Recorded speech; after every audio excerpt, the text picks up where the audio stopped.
Hey, welcome. You ever try to tell a great story about something that happened over the weekend, but you just get tangled up in the words? Well, today we're going to fix that. We're going to master one super simple tool that lets you talk about anything that's already happened. No, seriously, just for a second, think about it. If I asked you right now, hey, what did you do yesterday? What words would you use? That's it. That's the key to everything we're about to unlock. And look, this isn't going to be some boring grammar lesson. Nope, this is about giving you a superpower.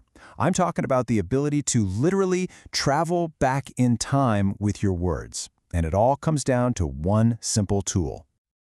Okay, so what is this magic tool? It's called the past simple, and its job is super specific, right? We only use it for actions that are completely done. They started in the past, and boom, they finished in the past. So anytime you're talking about yesterday, or last week, or something that happened in 2010, you guessed it, the past simple is going to be your best friend. All right, so how do we actually use this thing? Let's start with the easy stuff, just making a positive sentence. You know, saying something did happen. To do that, you just need to know that verbs in the past kind of come in two different flavors. Yeah, think of them like two different teams. On one side, you've got the regular verbs. These guys are great. They're predictable. They follow one easy rule every single time. And then you've got the irregular verbs. These are the rebels of the grammar world. They don't follow the rules. They make up their own. So let's start with the easy team, the rule followers. You're going to love this. For most verbs in English, all you have to do to make them past tense is just add ed to the end. That's it. Seriously. So start becomes started. Work becomes worked. Super simple, right? Okay, and now for those rebels. These are the tricky ones because they change in weird ways, and honestly, there's no secret rule. You just kind of have to memorize them. Like, go turns into went, see becomes saw. And the thing is, these are some of the most common words we use every day, so they're absolutely worth getting to know. But wait a second, what if we want to say something didn't happen? Well, believe it or not, this is where things actually get easier. Yeah, really. And it's all thanks to one little magic helper word. Okay, here's the secret weapon, the word didn't. I want you to think of didn't as your own personal past tense assistant. It shows up and does all the heavy lifting for you. It tells everyone, hey, we're in the past. And because didn't is doing all that hard work, the main verb, it gets to just chill out and go back to its original form. And this right here is probably the most common mistake people make, so let's tackle it head on. It makes total sense why people say this. You learned go becomes went, so you just put it in there. But don't forget about our little assistant. You gotta remember this rule. When didn't is on the job, the main verb doesn't have to change.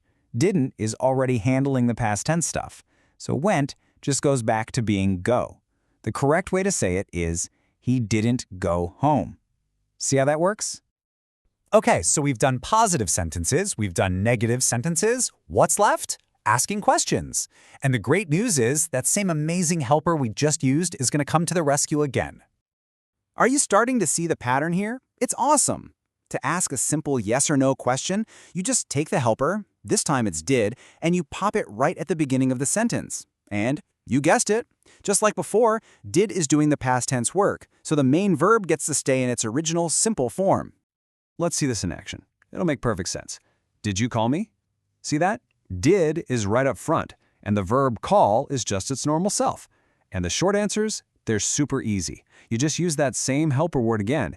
Yes, I did. No, I didn't. Simple.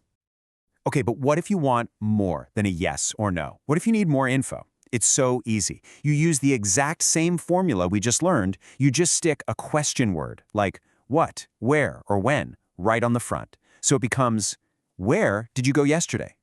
The main part of the sentence doesn't change at all.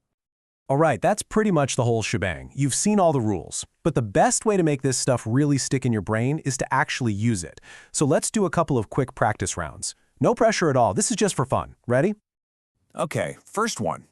Take a look at this sentence. How would you fill in the blank using the verb go?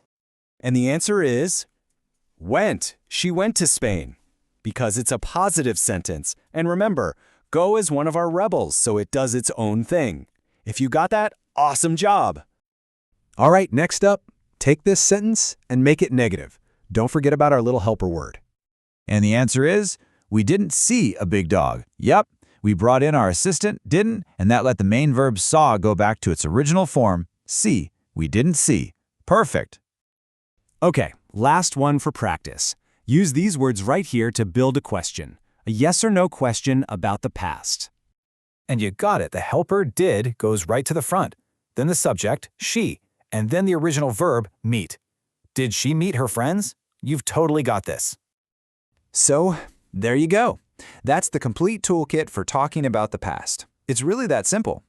So now the challenge goes to you. I want you to think about this question. What's one interesting thing you did last week? Go ahead, try to answer it in your head, or even say it out loud. The more you play with it, the more natural it's going to feel.